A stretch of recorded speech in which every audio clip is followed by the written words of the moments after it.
It's another edition of Time About the Movies, and today we're taking a look at the films of June 28th, 2002. Only two to look at today, two notable ones, and we'll start off with the biggest new release of the weekend, and that is Adam Sandler as Mr. Deeds. Longfellow Deeds just went from small town I found out I have an uncle. He gave me $40 billion. Oh, that's nice. to big city. Holy cow. And just met Help, I'm being mugged! Don't worry, I'll get him.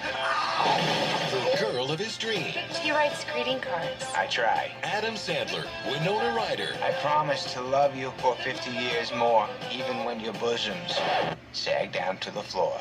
Mr. Deeds. Mr. Deeds is a remake of the Frank Capra movie Mr. Deeds Goes to Town, which in and of itself is based off of a short story called Opera Hat by Clarence Boodington Kelland. I don't know why I said it like that, but Adam Sandler plays the pizzeria owner who learns that he is the heir of a late multi-billionaire, and also he meets a television reporter wanting a story on him, which of course is going to lead to a romantic relationship, only to realize that she's actually part of a bigger plot against the network that she's working for. And it was one of those Adam Sandler movies that got kind of thrashed when it came out by critics. I mean, a lot of people really did not like it, but it was a big hit financially. It was actually a nice return of form for Adam Sandler after Little Nicky crashed and burned. And, a lot of people didn't like this movie. I honestly don't know why. It's actually a pretty fun little movie. I mean, it's not a great comedy per se, but it's still a legitimately funny film, and there's a lot of elements to it that I think are very funny. I like Adam Sandler in this role, playing more of a laid-down role than what he played in something like Little Nicky. I mean, this is a huge improvement over something like Little Nicky, which is actually, I think, directed by the same guy who made Little Nicky, Stephen Brill. Yeah, this was his follow-up film to that. And, like I said, it's a nice return to form for both of them. I mean, after what happened with that film. But the movie is funny. Like, there are moments in there where the jokes do work very well. There's a great cast for Sandler to work around with. You do buy the chemistry between him and Winona Ryder in this movie. Peter Gallagher, Jared Harris, Alan Covert, John Turturro, very good in the film. Conchita Ferrero from L.A. Law and Two and a Half Men is also very good in the film. There's a lot to like about the movie. It's a nice comfort food film. Like, there are still very funny moments in this movie that I still do remember, like the scene where John McEnroe jumps over the truck. I think it was a truck. It was either a truck or a car, and he's like yelling at the car, like, because that's what John McEnroe does. It's like, what kind of car was that? You're an effing disgrace. And the news report, it's a news report, and the news reporter comes back and goes, no, sir, you're a disgrace. Like I said, sometimes the best actor's reading of a line can make lines like that funny. That's a really funny line. There's also another one where there's a couple of them. Like, I like the idea that one of his feet is like completely like black, and he can barely like feel it. Like John Turturro's his waiter in the movie, butler is what I'm trying to say, and like he stabs his foot with a fork, like with a fire fork, because Sandler tells him that he can't feel any pain, and like he's doing it, and then he goes like, you're sick. Why would you do that to me? And I'm just kidding. Like he pretends like he's hurt at first, and he's just like, no, I'm just kidding. Why would you? But like there's good funny lines in there. Like there's a part in the movie where Adam Sandler's getting like bullied by this guy, and like it's a running gag that comes back later on in the movie where the bully's dad actually calls him up. And he's talking to him, and then like he says, I can't remember what he said. He said something that offended the father, and he just like takes his belt out, and the bully's just like, no. Like the camera angle, and again, acting the actor's performance in that, just perfect. Like really, like that's really funny stuff. There is a lot of funny stuff in this movie. I know a lot of Adam Sandler's movies got a bad rap early on, but most of the early Adam Sandler movies were not terrible. I mean, there was that streak in the 2010s where, yeah, those movies were not that great, and you can definitely see that the novelty was wearing off quickly, but this was still back when those movies were still legitimately funny. There were still a lot of good things about the film. Is it a great comedy? No. There's still a lot of elements to it that are kind of very formulaic and kind of predictable, but the overall film is still overly enjoyable. I still do like this movie a lot, and it's one that I've honestly wanted to go back and watch for a while now. It's been a couple years since I've seen it, but if you watch on TV, you can probably see it on there any time. I've seen it I've seen it on a couple listings for Freeform and FX over the last couple of months, so it is good to know that it is still getting playtime on TV, even though it's been over 20 years, and it's a film that's been kind of relatively forgotten since it's coming out, but that just shows you the power of Adam Sandler. I mean, this is still a good film overall. I laughed a lot. I thought it was very funny, but not a classic by any means, but still a really enjoyable movie. I do recommend it for what it is. If you like a good Adam Sandler movie, you'll definitely find a lot to admire about this film. So that's Mr. Deeds. Now let's go ahead and move on to the last one we have here, and that is Hey Arnold, the movie. This summer, action has a new name. Arnold. Hey, Arnold.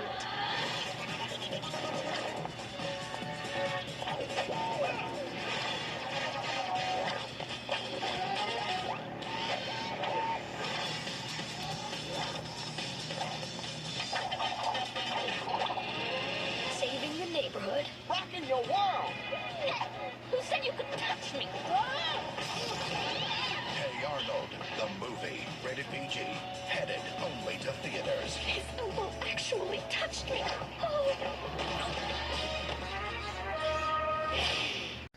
So this is another one of those movies where, you know, they had success with the Rugrats and Pokemon, and everybody wanted to create a big screen adaptation of an animated show, even if it didn't make a whole lot of sense. That's why we got Doug's first movie, which actually this and Hey Arnold are very similar in terms of how they got to the big screen, but you know, the Pokemon sequels, Digimon the movie, Recess School's Out, so on and so forth. You know, when it comes to big screen versions of animated TV shows, you can get some really good ones, like the SpongeBob movies that we've had, like the trilogy of films, the Chipmunk Adventures, South Park Bigger, Longer, and Uncut, you know, Transformers, Simpsons, Bob's Burgers, I mean, just to name a few. And then you have those ones where zero effort was really put into it, and it was clear that this was intended to be a TV movie blown up for the big screen, and because of another property's transition to the big screen. This is definitely the latter of those two. It's one of those movies that is very much a film that was quite literally intended to be a TV movie, and we'll delve into that as we move along here. But in this movie, you have Arnold, Gerald, and Helga on a quest. Why did I say it like that? Helga. It's like Arnold, Gerald, and Helga on a quest to save the neighborhood from a greedy developer played by Paul Sorvino, who plans on converting it into a huge shopping mall. So like I said, this was a movie that was literally blown up for the big screen. This was actually a TV movie that was, you know, when Nickelodeon renewed the show in '98, they actually gave Craig Bartlett, the series creator, a chance to do 2 feature film adaptations.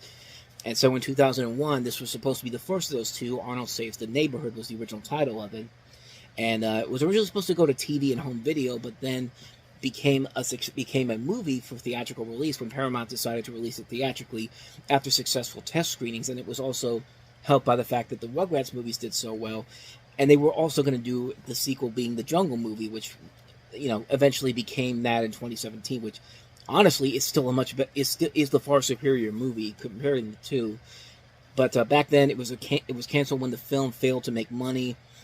Bartlett actually walked off during the project, and so on and so forth. And it explains why the movie has some choppy animation, because you're putting this on a big screen. The animation in this does really not look like it was intended for a theatrical release. I mean, compare this to the Wild Thornberrys movie, which that movie clearly was intended to be a theatrical released film. I mean, it clearly has the animation that's more theatrical than this movie does. Like, this is more like a line of a straight-to-TV movie, like they did with the Cat Dog movie, you know, The Great Parent Mystery, and it looks slightly higher quality than the series, but even then, it's still not warranted enough for a big theatrical release. And even though they try to throw in some CG sauce to try to make you think that this is intended to be a theatrical release, but really, it does not.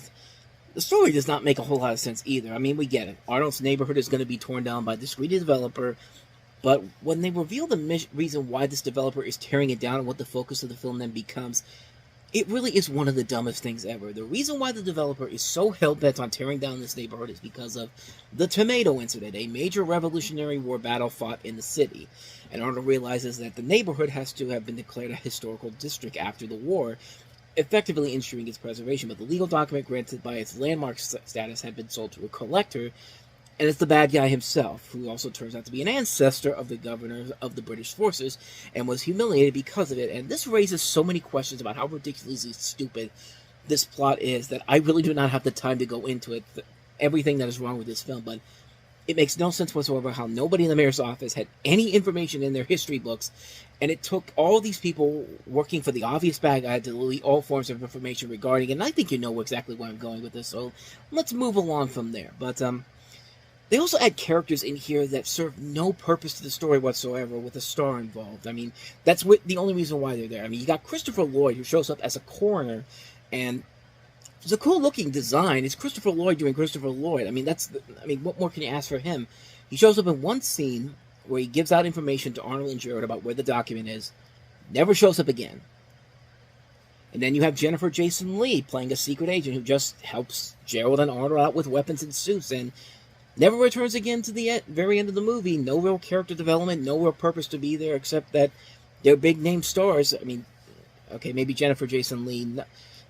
Not so much him. In fact, Paul Sorvino wasn't even that big of a name around this time either. Like, honestly, of the three, Christopher Lloyd probably was the biggest name of those three. But the movie does not feel like Hey Arnold whatsoever. It feels like they took a lot of the heart and the TV show's soul, and it definitely feels more. The TV show was definitely more like a '90s TV's Peanut. Like, I remember Steven Spielberg used to call Rugrats the modern day version of Peanuts back in the '90s, but honestly, I think Hey Arnold definitely is more of that. I mean, there's a more colorful cast of characters, more realistic stories that weren't afraid to play it safe, memorable music cues, simplistic animation, and a great main character who's not usually treated as fair as she should be by his friends. Like, there are a lot of similarities to the Peanuts and Hey Arnold than there are with Peanuts and Rugrats, but this movie does not feel like that at all. And like, the big thing that they were promoting about this movie was that, you know, Helga's going to reveal her feelings to Arnold, and when that finally happens, it feels forced. Like,